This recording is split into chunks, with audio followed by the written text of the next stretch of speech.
এটি নতুন ব্লগ লৈ মই অসীম গগৈ আপোনালোকৰ মাজত আৰু আজি বহুত দিনৰ মূৰত আকৌ এটা যাত্ৰা আৰম্ভ কৰিব লৈছোঁ। যাত্ৰাটো হৈছে আমি ইয়াৰ পৰা যোৰহাটৰ পৰা শেষত আমি নামৰূপ যাম, নামৰূপৰ পৰা আমি আকৌ নগাঁও আহি সোমাম।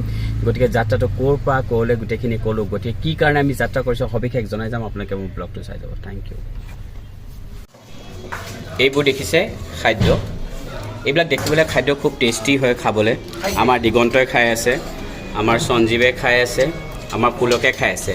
কিন্তু চাওক ৰাইচ, মই কি খাইছোঁ, কণীৰ বগা অংশটো কেঁচা বুট ধৰা। এইবোৰ এইকাৰণে খাইছোঁ কাৰণ আজি 50 বছৰ বয়সতো যে মই ইমান ধুনীয়া হৈ আছোঁ নহয়, নিজকে মেইনটেইন কৰিছোঁ এইবোৰৰ কাৰণে। আৰু ইহঁতবিলাকে যে ইমান তেল খাই আছে, তেলত ডুবা পৰঠা খাই আছে, ইহঁতে তেলত এইবিলাক কিবা চাটনি খাই আছে, কিবা খাই আছে, এইবোৰ বেয়া বস্তু নহয় কিন্তু দেহৰ কাৰণে খুব উপকাৰী হয়। এটা বয়সত চবেই মেইনটেইন কৰিব লাগে। সেইকাৰণে মই চাওক, মোৰ দুখ লাগিছে, মোৰ লোভ লাগিছে, বহুত খাব মন গৈছে, তথাপি মই কেঁচা বুট খাই আছোঁ। আৰু পনীৰ কুহুমটো মোৰ বহুত ফেভৰেট হয়, কিন্তু পনীৰ কুহুমটো খোৱানে মই খাই আছোঁ কি চাওক, এইটো খাই আছোঁ। গতিকে আপোনালোককো কৈছোঁ অকণমান দেহৰ যত্ন ল'ব। Thank you. বৰ্তমান আমি এতিয়া কাজিৰঙা পাইছোঁ আৰু চাওক, ওম গণেশায় নমঃ। গণেশটো কি ধুনীয়া লাগিছে। মোৰ গাড়ী গণেশটোৰ কথা সকলোৱে কয়, আপোনালোকে এবাৰ কমেণ্টছ বক্সত লিখি দিওঁ না গণেশটো কেনেকুৱা লাগিছে। আৰু চাওক মোৰ কি ধুনীয়া এটা হেৰি আছে, এইটো কি বুলি কয় বা, পাখি নকয়, এইটো ভুল হৈছে। চ'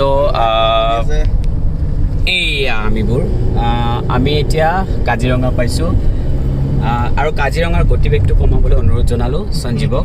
গাড়ীখনৰ দায়িত্ব তেখেতক দিছোঁ, নহ'লে ফাইনটো মোৰ লাগি যাব। 40ৰ ওপৰত যাতে গাড়ী নচলায়। এই আগৰ গাড়ীখন যিমান গৈছে সেইটোক চাই যাবি, আৰু মাজত এটা কিবা দেখুৱায়, সেইটো গতিবেগটো ওলাই যায়, স্পীডটো দেখুৱায়, সেইটোত অকণমান কমাই দিলেই হ'ল। যি নহওক, আমি চৰকাৰে এটা নিৰ্ধাৰিত নিয়ম বান্ধি দিছে, গতিকে আমি চৰকাৰখনৰ লগত থাকিব লাগিব। গতিকে আমি কাজিৰঙা পাইছোঁ এইকাৰণে নিৰ্ধাৰিত সময় কৰিছে, যাৰ কাৰণে মানে আমাৰ যিখিনি জীৱ জন্তু আছে, যিখিনি আমাৰ প্ৰকৃতপ্ৰেমী ৰাইজ আছে, যাতে আমাৰ জীৱ জন্তুবিলাকে যাতে স্পীডত গাড়ীখন কৰে, যাতে এক্সিডেণ্ট নহয়। অকণমান মই কথা পাতি আছোঁ, অলপ তোমালোকে মনত থকা মোৰ ব্লগ হয়। চ' এক্সিডেণ্ট যাতে নহয়, পশুবিলাক যাতে আমি সুৰক্ষিত কৰিব পাৰোঁ, নহয়তোবা ইয়াত যদি কোনোবা এটা হৰিণা বা কাৰোবাৰ কিবা এটা হয়, সঁচাকৈ আমি খুব বেছি দুখ পাম। যাৰ কাৰণে চৰকাৰে যিটো ডিচিশ্যন লৈছে সঁচাকৈ খুব ভাল এটা ডিচিশ্যন। গতিকে গতিবেগটো কমাই যাব লাগে। আৰু কাজিৰঙা যিসকলে এতিয়ালৈকে গম পোৱা নাই, হয়তো চবেই গম পাইছে, মই কিজানি এজন বুৰ্বক মানুহ, যিটো মই পিছত গম পাইছোঁ, কাৰণ আপাৰচোন বহুত দিন অহা হোৱা নাছিলে। চ' এতিয়া আহিছোঁ আৰু জাৰ্ণিটো কি কাৰণে আহিছোঁ সকলোখিনি কৈ যাম, অকল আপোনালোকে মোৰ ব্লগটো চাই যাব। আকৌ এবাৰ কৈছোঁ, কাজিৰঙা গৈ আছোঁ, আকৌ এবাৰ গণেশটো ওম গণেশায় নমঃ। দেখিছে কি ধুনীয়া গণেশটো, সঁচা গণেশৰ নিচিনাই ধুনীয়া। মই আগতে এনেকুৱা গণেশৰ নিচিনাই ধুনীয়া আছিলোঁ, এতিয়াই বয়স হোৱাৰ লগে লগে বেয়া হ'লোঁ। বাকী যি নহওক, মোৰ সদায় এটা জীৱনত দুখ থাকি গ'ল, বহুত বহুত বহুত বেছি বেয়া দুখ এটা। মানে কি হয়, যেতিয়া মই কাজিৰঙা আহোঁ, মোক খুব মন যায় এটা মোৰ হাতী চাবলৈ, খুব মন যায় এটা গড় চাবলৈ, কিন্তু এইটো লাক লাগে।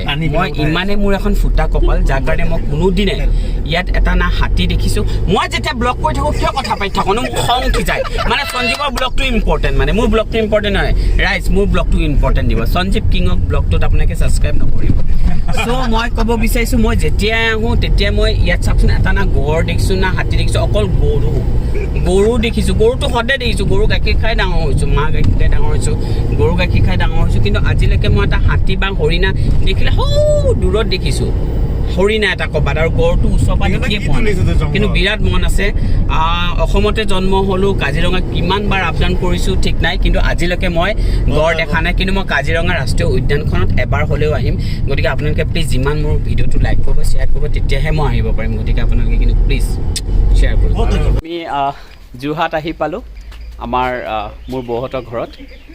চ' ফুল ফুলিছে, বসন্ত দেখিছে ইমান ধুনীয়া ফুল। একচুৱেলি আমাৰ এইখন বৰ এখন ধুনীয়া নাৰ্চাৰী আছে, দেখুৱাম আপোনালোকক অকণমান। চ' ইয়াতে আহিলে ফুল ল'ব পাৰিব, যোৰহাট ৰাধিকা নাৰ্চাৰী। চ' আপোনালোকে দেখিছে বিৰাট গ্ৰীণ, এই গোটেই তেখেতৰ নাৰ্চাৰী হয় এইখন। বিভিন্ন ধৰণৰ ফুল ইয়াত পাব, গছ পাব। চ' এতিয়া আমি মানে যোৰহাট আহি পালোঁ, আৰু উদ্দেশ্যটো মই ক'ম।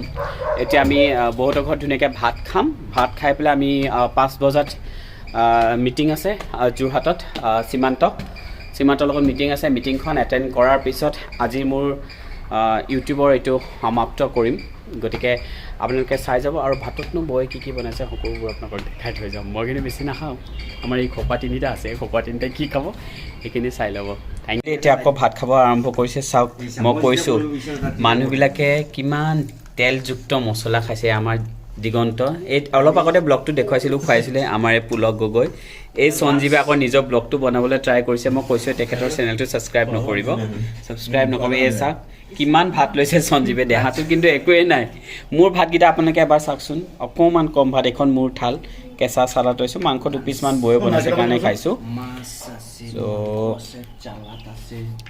এনেকৈ যদি খাই থাকোঁ নহয় মানুহ কেতিয়াও শকত মানে শকতৰ পৰা ক্ষীণ নহয় আজি যে 50 বছৰ বয়সত মই ইমান ক্ষীণাই আছোঁ নিজকে মেইনটেইন কৰি আছোঁ আপোনালোকে গম পাইছে নে কথা এইবিলাক মানুহে এই মাত্ৰ খাই আহিছিলে নগাঁৱত তেওঁলোকক মই ধুনীয়াকৈ ব্ৰেকফাষ্ট কৰি দিছোঁ এতিয়া দেখিছে আকৌ খাইছে আকৌ এইপিনে বৌয়ে ভাত দিছে এই আমাৰ বৌয়ে ভাত দিছে আকৌ বুলি সিহঁতক ভাত লাগেই কোনে ভাত লৈছে দিগন্ত বঢ়িয়া দিগন্ত মাৰা এটা খাই আছে তাৰমানে এনেকৈ খাই থাকক চাই যাওক আকৌ মই মূল কাৰণটো কি কাৰণে আমি যোৰহাট আহিছোঁ যোৰহাটৰ পৰা আজি আমাৰ যাত্ৰা আকৌ নেক্সট আমি ক'ত যাত্ৰা কৰিম সেই সম্পূৰ্ণখিনি মই ইয়াৰ পিছতে আপোনালোকক দেখুৱাইছোঁ চাই যাব আৰু স্কিপ নকৰিব একচুৱেলি আমাৰ মিটিংখন কৰাৰ পিছত বহুত বেছি দেৰি হৈ গ'ল গতিকে মই আপোনালোকক জনাইছিলোঁ যে মই কোনটো কাৰণে মই আজি যোৰহাটলৈ আমি যোৰহাট নহয় আমি আপাৰ আছামৰ অভিমুখে আমি যাত্ৰা আৰম্ভ কৰিছোঁ কি কাৰণে সবিশেষ জনাম বুলি কৈছিলোঁ কিন্তু বিশেষ আজি মই আপোনালোকক নজনাওঁ কাইলৈ মই যিটো ব্লগ দিম সেই ব্লগটো আপোনালোকে চাব নহ'লেতো আপোনালোকে ব্লগটো নাচাব গতিকে কাইলৈ ব্লগত জনাম যে মই কি কাৰণে যোৰহাটৰ ফালে বা আপাৰ আছামৰ ফালে যাত্ৰা কৰিছোঁ